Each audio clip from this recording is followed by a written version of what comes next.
CBS Radio brings you The Couple Next Door, written by Peg Lynch and starring Peg Lynch and Ethel and Bunce.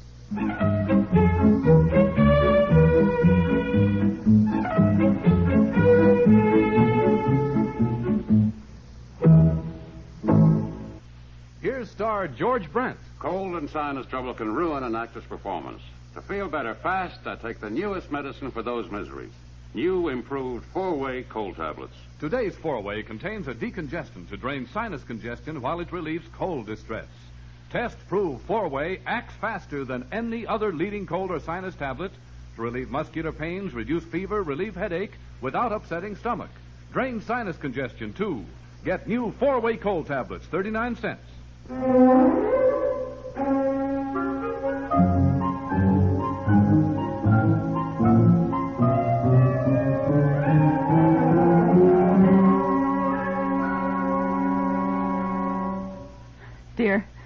Dear, wake up. Yeah. Wake up, please. I'm sorry, but I don't know what to do. Betsy seems worse. But she's worse? She's hardly slept all night. Her temperature is up again. What? Her temperature was down when I went to bed. She'd gone to sleep. Well, I've been right with her, and she hasn't slept well at all. About 1 o'clock, I sponged her off, and she dozed again. In about half an hour, she woke up and said she was hungry. Oh, well, I should think so. The poor kid. She didn't eat all day yesterday. Well, I gave her some chicken broth and things like that, but she didn't keep anything down. And just now she was hungry for ice cream.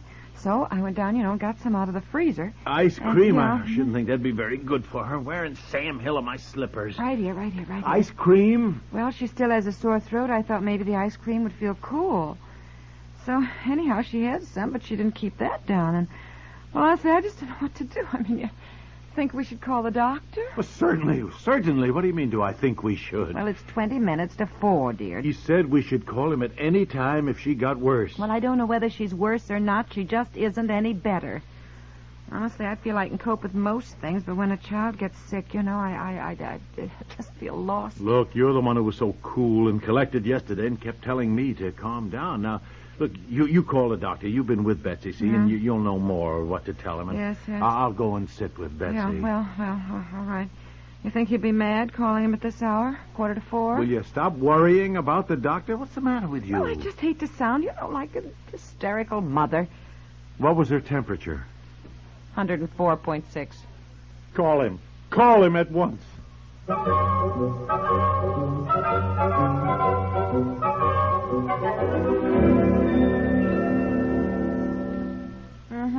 Yes, doctor. Well, no, she didn't. And then yesterday, about noon, she said she was hungry for chicken broth. Yes. Well, I didn't have any on hand, so I had to call the store, and they said the delivery for out this way, had already gone. So I called another store, and they said that they would be glad 4 o'clock in the morning. to send the... You woke the doctor up. Now, don't tell him how you got the groceries delivered. For heaven's sake, tell him about Betsy. Hold on, doctor. All right, you talk to him. Go on. Oh, please, now, don't be that way. I'm not going to have the doctor again. Talk to him, will you? I'll go sit with Betsy. Oh. Mommy's coming, baby. Oh. Yes, Mommy. Hello. Yes, Doc. Yes, that's right.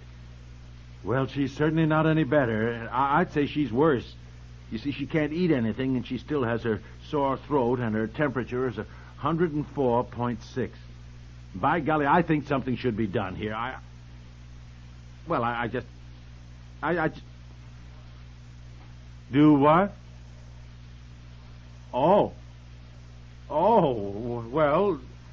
well, golly, I better talk to my wife about that. What's the matter? Hold on a minute, would you, please, What is it? What is it? What's the matter? Doctor says we better bring her to the hospital. Hospital? Now? Well, he says to bring her at 7 o'clock. He'll meet us there. He wants to put her under observation and make some tests. She's never been in the hospital. Well, he thinks she should be, so... Oh, dear. Well, I don't know. Hello. I'm sorry, Doctor. Well, look, we'll do that then. Yes. All right. Thank you. Goodbye. Well, he said he'd call, so they'll be expecting us, and Betsy can be admitted right away when... Oh, dear. Yeah. What does he think is wrong with her?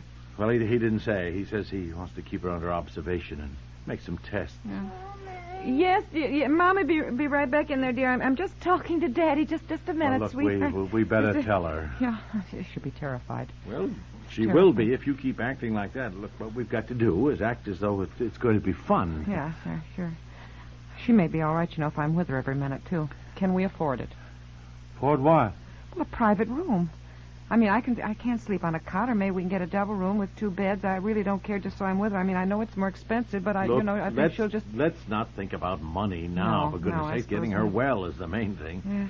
Now, what about Bobby, if you stay there with her? Well, I don't know. Maybe it'd be simpler if we got a private nurse for Betsy. No. She'll want me with her all the time. I know Betsy. Maybe I could take the morning off and drive Bobby to Dodge Center, leave him with Mother and Dad, huh? Can you just take the morning off? I mean, what will Mr. Cranshaw say? I don't care what Cranshaw says. I mean, this is an emergency, isn't it? My child is sick. Yes, yes, dear, yes. Come on in, let's go in. We're coming, darling. Mommy and Daddy are right here, sweetheart. Honey, you feel any better, sweetheart? Huh? How's Daddy's girl now, huh? I don't feel good at all, Daddy. No. Well, you're going to feel a lot better, honey. You and Mommy are going to the hospital. Hospital? Well, yeah, I'll be right with you, dear, so don't you worry. And I'll take some books. I can read stories to you. And the checker game so we can play checkers. And, lots of things to play with, so you and I'll have a lot of fun, huh? Hey, you know what? I think you want to go to the hospital, Mommy.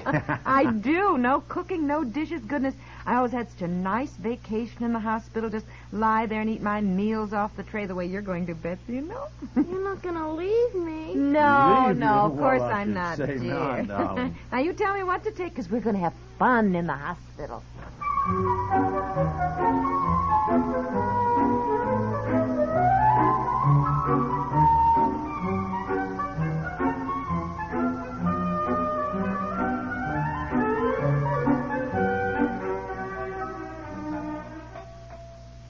What do you mean we have to fill out forms?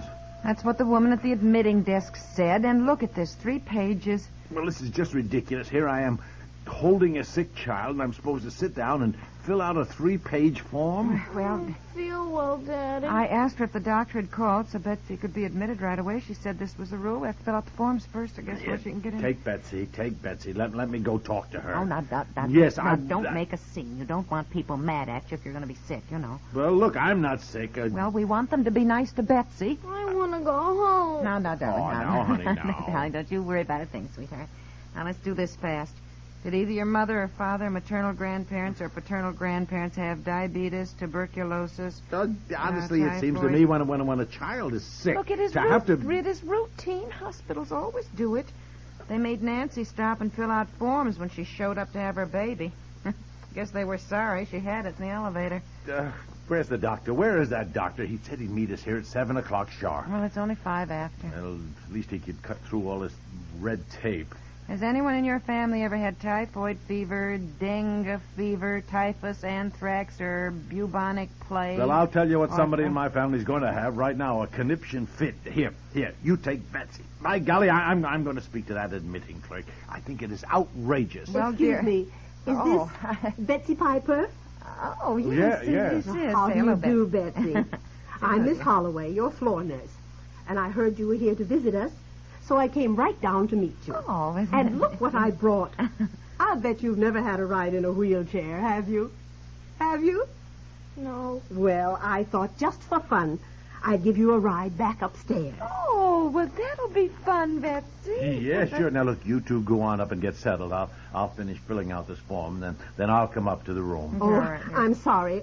I'm afraid these are not visiting hours. Oh, well, yes, because you find out when they are, dear. And then Well, I have to hurry away right now. Anyhow, pick up Bobby at the Elwins and then drive to Dodge Center. But I'll be back this afternoon, then I'll drop in and see you two girls. Oh, we'll be fine. I'll stay right with her, dear, so Well, don't you Mrs. worry Piper, about a thing. visiting hours are from 3 to 6 for the children's ward. Oh, yes. Well, we realized I couldn't stay with Betsy unless we had a private room, you see, so my husband arranged Yes, I that. phoned the doctor's answering service rather than call him again. I left word to reserve a private room for my wife and Well, I think Betsy. you'd better talk to the admitting clerk or your doctor, Mr. Piper. Why? What's the matter? Well, I'm afraid the hospital has definite rules, and anyhow, I have Betsy's bed all ready for her. You're in bed 7, Ward B, And there's a little girl just about your age in the next bed. And I told her you were coming, and she can hardly wait to meet you. And she's got the funniest stories to tell you about hospitals and nurses. Oh, she teases me all the time. Well, now, if you'll put her in the wheelchair, or can you get in yourself, huh? And you'll pretend you're a fairy princess, and I'm driving you to the ball in a coach drawn by 6 white horses, huh? No, I want my mommy. Now, look here. Oh, it's impossible for the mother or father to stay with the child. Well, I'm sorry you didn't understand that. It makes it much more difficult. Well, I thought if we had a private room that No, I'm sorry. But you'll find it's much easier for the child. Why, Betsy's going to make all sorts of new friends. When she's well, I'll bet she won't even want to go home. Now, come on. No, I won't. Oh, now, honey. Mommy, don't leave Darling. me. Don't leave me, Mommy. Oh, don't worry, Betsy. I will not leave you.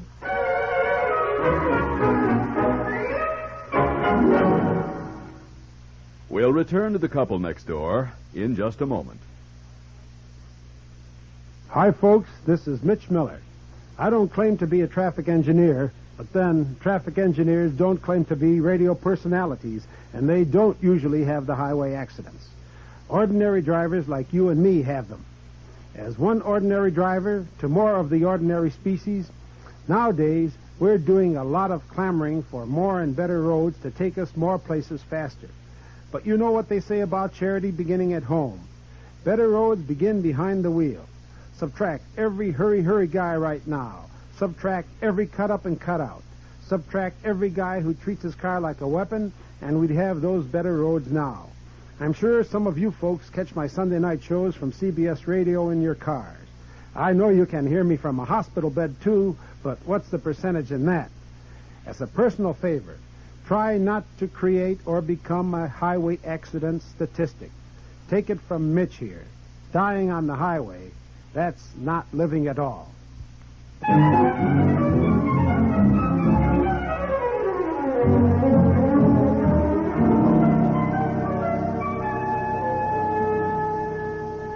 Now, you have got to get hold of yourself. There isn't a darn thing I can do. I've talked to the doctor. I've talked to the manager of the hospital. And with hospitals overcrowded anyhow, it's just impossible to get a private room for you and Betsy. When Judy Harrison had her tonsils out, Edith got a private room, and she stayed right with her.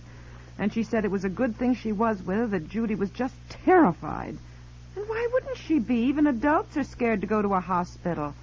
Why do they assume that children wouldn't be? The point is, as the doctor explained it to me, Betsy will be better off. Apparently, children get along better when they're in a ward with other children. In fact, the only time they do get upset is when their parents come to visit. I know they say that, but I do not agree. That'd at least be reasonable. Now, you cannot spend 24 hours a day sitting here in the waiting room.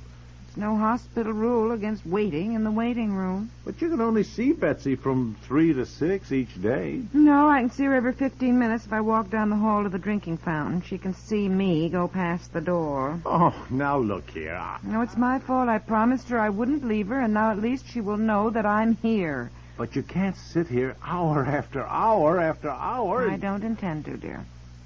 I went down to the nurse's aid desk, and I signed on for one afternoon every week. Though this week I'll be doing full-time duty. I'll be making beds, getting fresh water, reading stories, wheeling people out to the sunroom, rubbing backs. Oh, by golly. Where there's a will, there's a way. At least Betsy will know I'm here, and you can meet me for dinner each night in the hospital cafeteria. Where are you going to sleep? You're not going to sleep sitting up in a chair all night. Oh, if I work hard some kind, so find me a spare bed. Don't worry. I need people to help. Why don't you volunteer? Me? Oh, no. Yes, they need men to help, too. Honey, I wouldn't be any good at rubbing people's backs, reading stories. No. Just 2 hours in the evening, say, and then you could see more of Betsy, and at the same time you'd be helping out. It'll be fun, dear. Now, you sign up downstairs. No, I hate rubbing people's backs. I don't call that fun. Boy, I tell you, you get the wackiest ideas. I've got another one, too. I'm going to get the Women's Club to organize a drive to build a small hospital or a wing to this one where mothers can stay with their children when they get sick. And we'll do it, too. I'm sure you will, darling. I'm sure you will.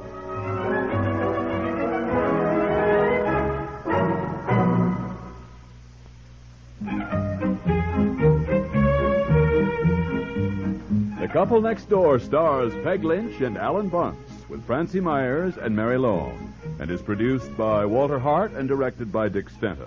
This is Gaylord Avery.